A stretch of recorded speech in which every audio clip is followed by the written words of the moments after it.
His image isn't fading. Is he merely degrading? He may be the second coming. Of course, we've all been warned.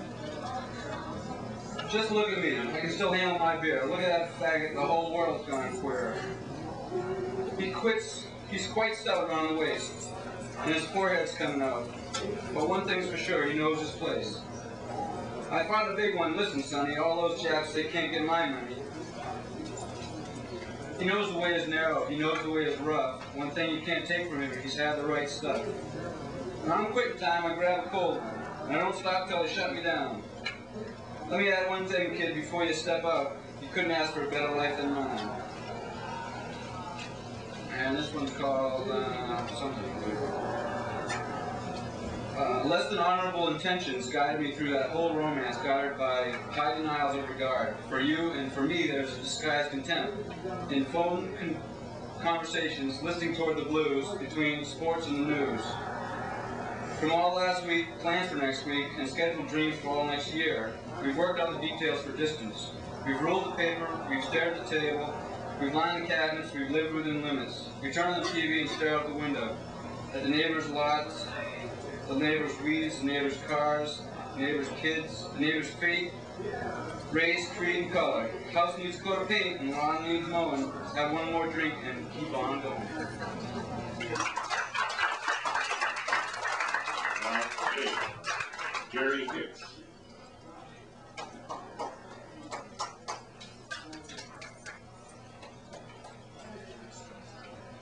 This first one's called Chinese Restaurant Scene. White, late 40s and working some swing shift gig, allowing supper time in Copley Square in the subterranean Asian eatery.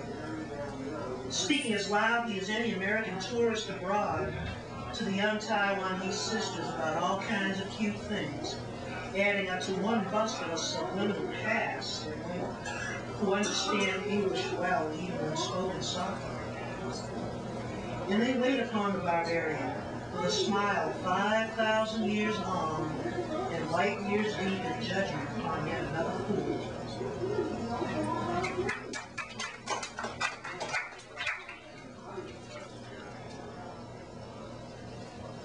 This poem's about a struggle for artistic integrity in the city of San Francisco, mostly integrity against the cops.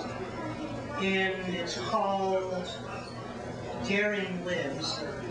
Those of us who are old enough to know what fascism is know who Daring was. And, well, I think the best speaks for itself. He was the head of the German Air Force, the Nazi Air Force. And he once stated that whenever somebody speaks to me of culture, I reach for my Luther. So anyway, the poem's called Daring Lives. Graffiti is a criminal act, read the poster on the Munibus as it proceeded further to offer $500 for info leading to the arrests of our street artists.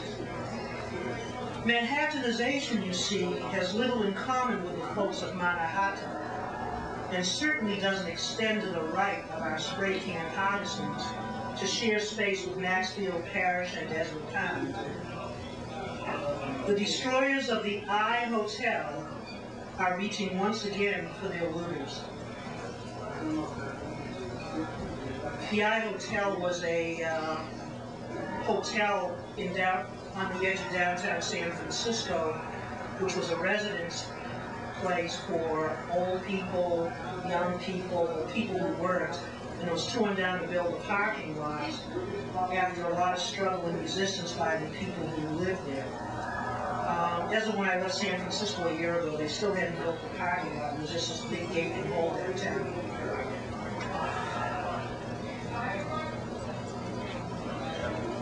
This poem's dedicated to Mikhail Gorbachev, and it's called Ominous Moves of the Welcome Variety. One more time, Red Menace unleashing specter over haunted Euro-America and bypassing Asia, Africa, America Latina, who Euro-America be owing big-time reparations from way back when. Red Bear unleashing neutron weapon, leaving not one brick standing of capital, but the people be being intact, uncut, holistic even, as property, production, and human relations get revolutionized, and we move on, move on. Let the rich be trembling in their boots, that red Damocles dagger hovering over the planet, simply calling it offertory to those who will partake. Peace, peace.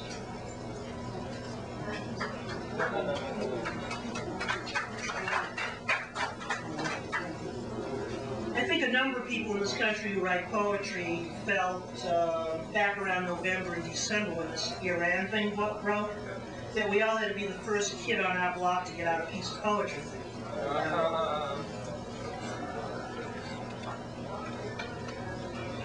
So I tried getting this piece off of my block in Dorchester. It's called Contra Gate Sun Burning Through Foggy Bottom. Surprise being famed all over the map, while congressional committees, subcommittees, blue but not red, ribbon committees, charged to get Huck to once again hornswoggle Tom into whitewashing the fence, or more in this case, the fence, upwards of 30 plane loads of Hassan-Puss goodies. Have you ever watched the drug deal go down in the projects? Ever watched the cops do shit, or at best make some dumbass symbolic arrest? Or maybe have even got busted yourself and deserved to?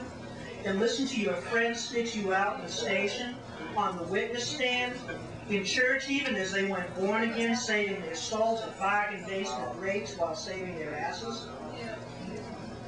If you've seen or experienced any of this, then you've passed the course in political science, the study of a cleaned-up bunch of lump-and-gone bourgeois, up from piracy, and dressed clean as unwanted bloodstains of the millions of victims will allow. The millions of the Uzi in the hand of the child claiming drug turf, death in his eyes, paying the price of the finance of freedom fighters and other heroes of Nancy's crusade. And now they've been caught, and every congressman, woman, child is serving on every look-alike what went wrong committee, inquiring as to who went and snitched again and got the people to start asking all those questions about right and wrong. Why, you'd think that somebody was going to ask Congress to explain why our land has not yet seen its own Sandinista movement, especially since it would be a good question.